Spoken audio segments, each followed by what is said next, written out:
Sudáfrica, 1948. Un país hermoso, y dividido por muros invisibles. La minoría blanca había convertido el territorio en una fortaleza legal de racismo, el apartheid. Bajo esas leyes, un niño negro no podía soñar, un hombre negro no podía votar, una familia negra no podía vivir donde quisiera. El país entero era un tablero de segregación. En medio de esa injusticia, un joven alto, delgado y con mirada profunda empezaba a destacar en Johannesburgo.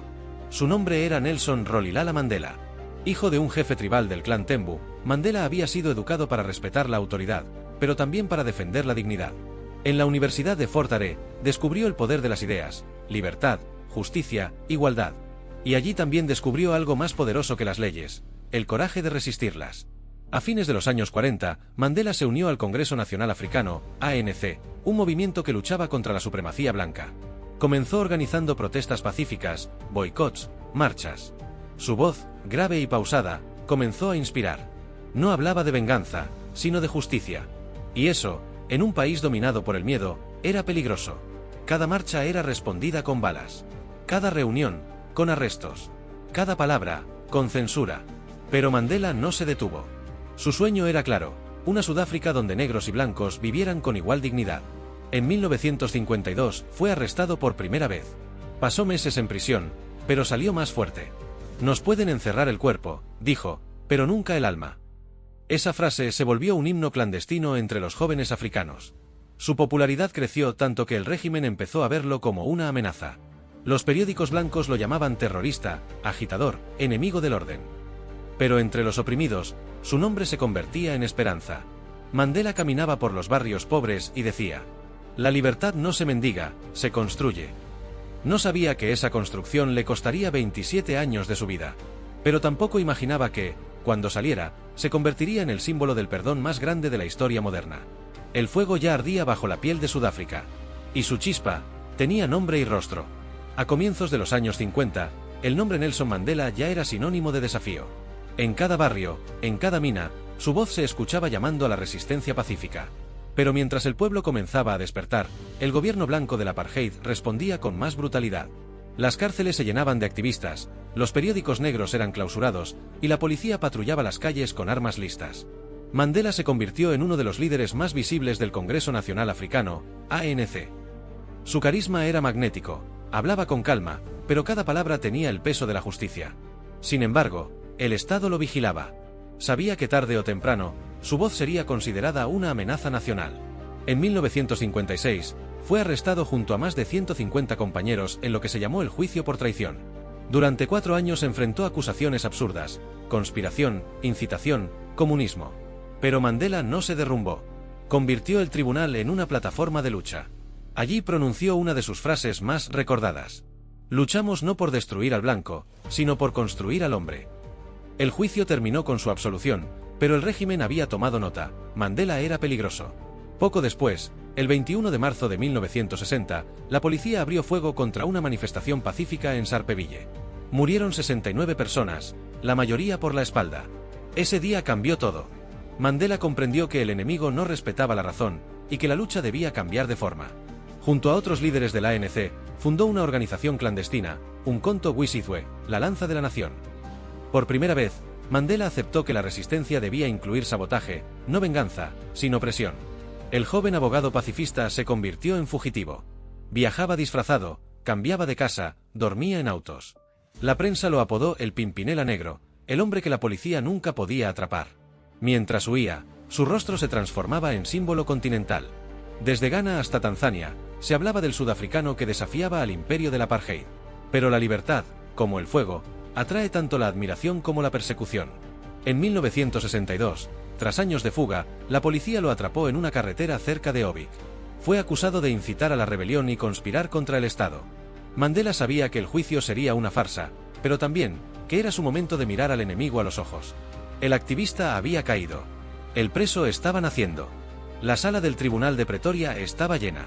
Soldados en las puertas, periodistas de todo el mundo, y en el centro, un hombre con el rostro sereno, el cabello corto, la mirada firme, Nelson Mandela. Frente a él, los jueces blancos sostenían papeles que ya tenían el veredicto escrito. El régimen lo acusaba de sabotaje, traición y conspiración. Pero Mandela no parecía un acusado. Parecía un maestro. Durante meses, el juicio, conocido como Rivonia Trial, se convirtió en un espectáculo político. El gobierno buscaba aplastar a la ANC y a todos sus ideales. Mandela aprovechó la tribuna para hacer lo que mejor sabía: educar al mundo. Mientras los fiscales lo señalaban como terrorista, él se mantuvo en pie, sin temblar, sin agachar la mirada. Y entonces llegó el momento que cambiaría la historia. El juez le ofreció la oportunidad de declarar en su defensa. Mandela respiró profundo y habló durante más de 4 horas. Sus palabras no fueron una súplica, sino una sentencia moral. He luchado contra la dominación blanca y contra la dominación negra. He atesorado el ideal de una sociedad democrática y libre en la que todas las personas vivan juntas con igualdad y armonía. Es un ideal por el que espero vivir, pero, si es necesario, es un ideal por el que estoy dispuesto a morir. El silencio fue absoluto. Incluso los guardias bajaron la cabeza. El fiscal sabía que no podía derrotarlo. Mandela no solo estaba defendiendo su vida, estaba defendiendo el alma de un país. El 12 de junio de 1964, el tribunal lo condenó a cadena perpetua. Cuando escuchó la sentencia, Mandela sonrió. Sus compañeros lo miraron confundidos, pero él sabía algo que los demás no: el cuerpo puede ser encerrado, pero las ideas no. Afuera, las calles ardieron de protestas. En todo el mundo, su nombre se convirtió en un grito de justicia. Desde las universidades de Europa hasta los pueblos africanos más remotos, se escuchaba una sola frase: Free Nelson Mandela. Pero el hombre libre que inspiraba millones no volvería a ver el sol sin barrotes durante casi 3 décadas. Y aún así, en ese juicio injusto, había ganado. Porque cuando un hombre decide morir por su ideal, el poder deja de pertenecer a quien juzga, y pasa a quien resiste. El mar golpeaba con fuerza las rocas negras de Robben Island, una isla prisión a 12 kilómetros de Ciudad del Cabo. Allí, donde el viento era salado y el frío nunca cesaba, Nelson Mandela comenzó su condena. Era 1964. Tenía 46 años. Cuando bajó del barco, un guardia le gritó: «Aquí morirás, Mandela». Él no respondió. Solo levantó la cabeza y miró el horizonte. La celda que le asignaron medía 2 metros por 2. Una manta áspera, un cubo como baño y una lámpara débil. Nada más. Durante 18 años, ese sería su mundo. Cada mañana los prisioneros eran obligados a romper piedras en una cantera bajo el sol ardiente. El polvo blanco les quemaba los ojos. Mandela perdería parcialmente la vista por ello. Pero mientras sus manos sangraban, su espíritu se fortalecía. En las noches, en voz baja, enseñaba a leer a los más jóvenes, recitaba poemas, explicaba filosofía. La prisión se convirtió en una universidad clandestina, y su celda, en un aula de libertad. Los guardias intentaron quebrarlo con humillaciones. Le prohibieron visitas, lo aislaban por semanas, le negaban el contacto con su esposa, Winnie Mandela, y sus hijos. Pero cada carta que lograba salir era una lección de paciencia y fe. En una de ellas escribió: «Ser libre no es solo romper las cadenas, sino vivir de una forma que respete y mejore la libertad de los demás». Poco a poco, su autoridad moral se volvió tan grande que incluso los carceleros comenzaron a respetarlo. Cuando hablaba, todos escuchaban. Mandela no necesitaba un título ni un cargo, su fuerza provenía de su dignidad. Afuera, el mundo cambiaba. El movimiento anti-apartheid crecía, las sanciones internacionales contra Sudáfrica aumentaban, y el nombre Mandela se convertía en sinónimo de justicia.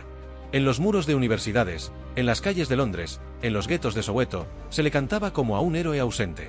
Y mientras tanto, en la isla, el preso número 466/64 se levantaba cada día, doblaba su manta, y sonreía al sol que apenas entraba por la reja. Sabía que el tiempo no era su enemigo, sino su aliado. Porque cuando se siembra esperanza entre las piedras, hasta la prisión se convierte en terreno fértil. Década de 1970. Mientras Mandela seguía confinado en Robben Island, el mundo comenzaba a pronunciar su nombre con una reverencia casi sagrada. El preso 466/64 se había convertido en símbolo universal de la resistencia pacífica. Y, sin embargo, muchos jóvenes sudafricanos nunca habían visto su rostro. El régimen prohibía mostrar su fotografía. Mandela era un fantasma y un mito. Las calles de Soweto hervían. Los estudiantes protestaban por el derecho a estudiar en su propio idioma. La policía respondió con fuego. En junio de 1976, decenas de jóvenes fueron asesinados en el levantamiento de Soweto. Las imágenes recorrieron el mundo y el eco de la represión retumbó hasta la prisión. Mandela, encerrado, comprendió que su lucha ya no era solo personal, era la de toda una generación que se negaba a vivir arrodillada. En Europa y América, comenzaron las campañas por su liberación.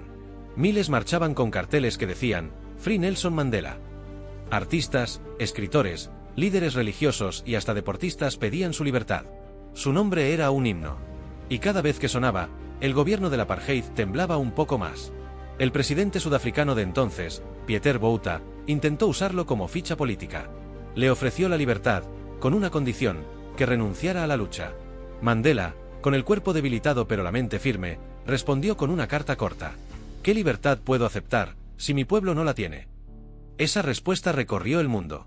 Los periódicos la publicaron como una declaración de principios.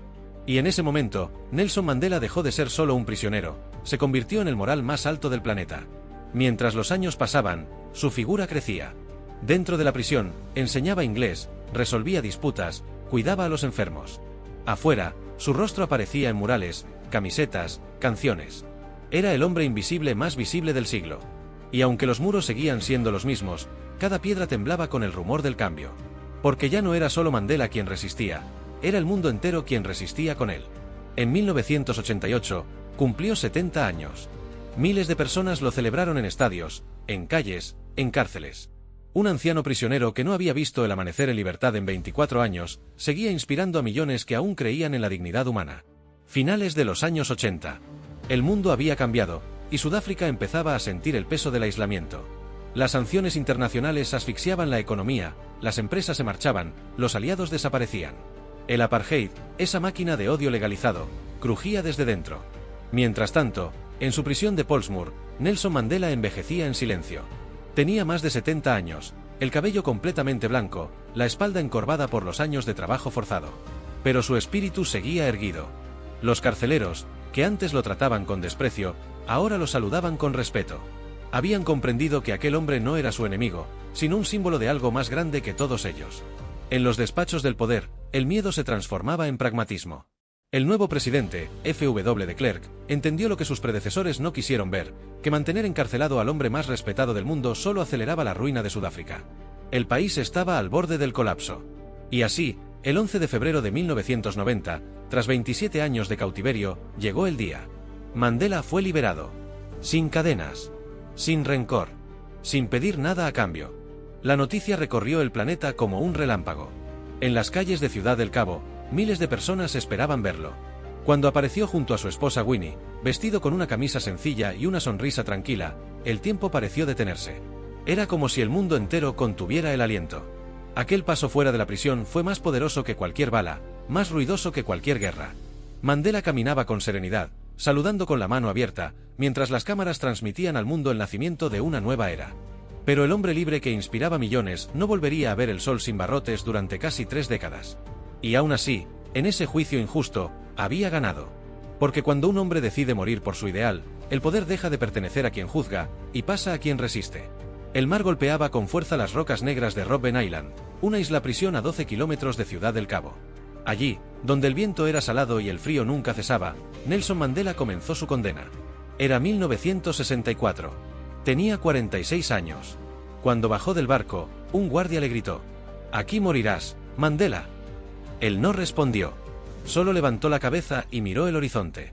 La celda que le asignaron medía 2 metros por 2. Una manta áspera, un cubo como baño y una lámpara débil. Nada más.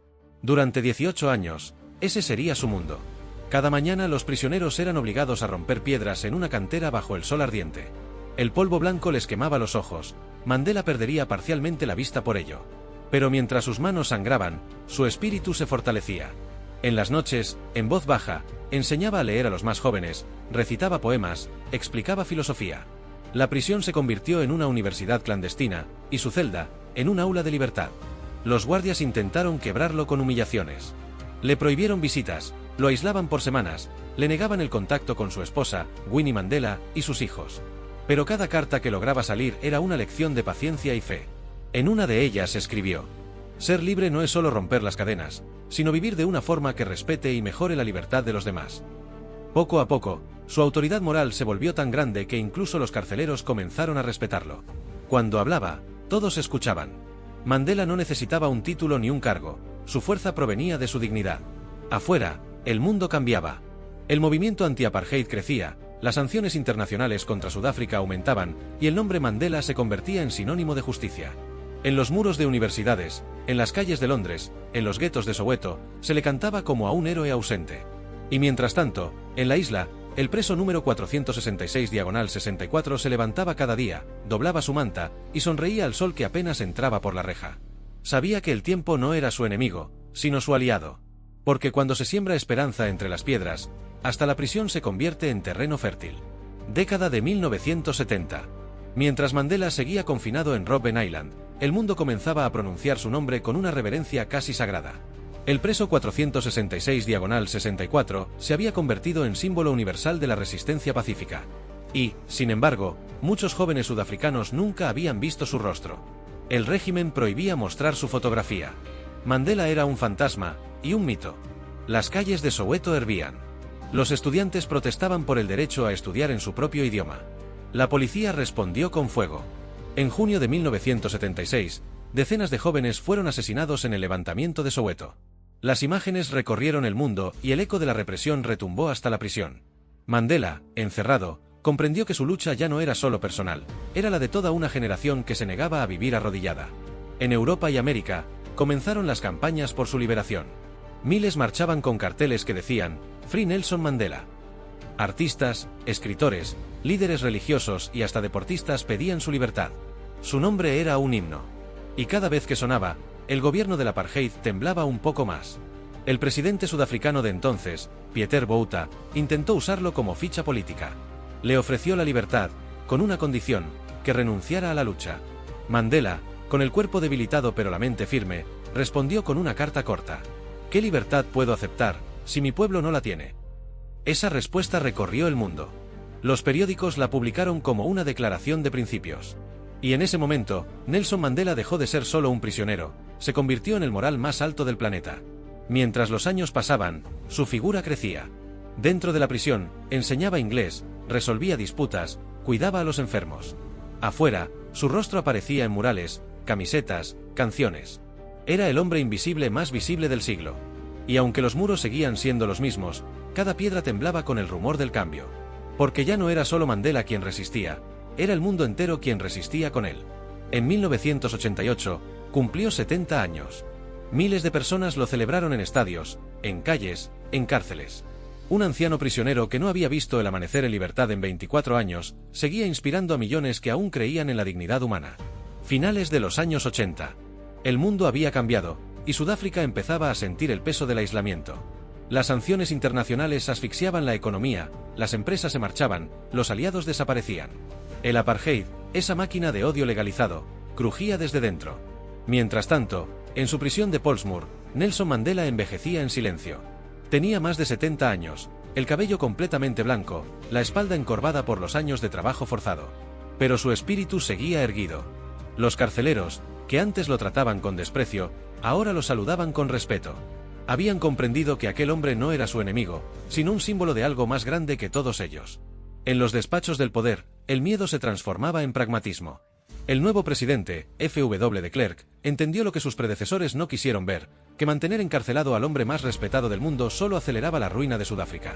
El país estaba al borde del colapso. Y así, el 11 de febrero de 1990, tras 27 años de cautiverio, llegó el día. Mandela fue liberado. Sin cadenas. Sin rencor. Sin pedir nada a cambio. La noticia recorrió el planeta como un relámpago. En las calles de Ciudad del Cabo, miles de personas esperaban verlo. Cuando apareció junto a su esposa Winnie, vestido con una camisa sencilla y una sonrisa tranquila, el tiempo pareció detenerse. Era como si el mundo entero contuviera el aliento. Aquel paso fuera de la prisión fue más poderoso que cualquier bala, más ruidoso que cualquier guerra. Mandela caminaba con serenidad, saludando con la mano abierta, mientras las cámaras transmitían al mundo el nacimiento de una nueva era.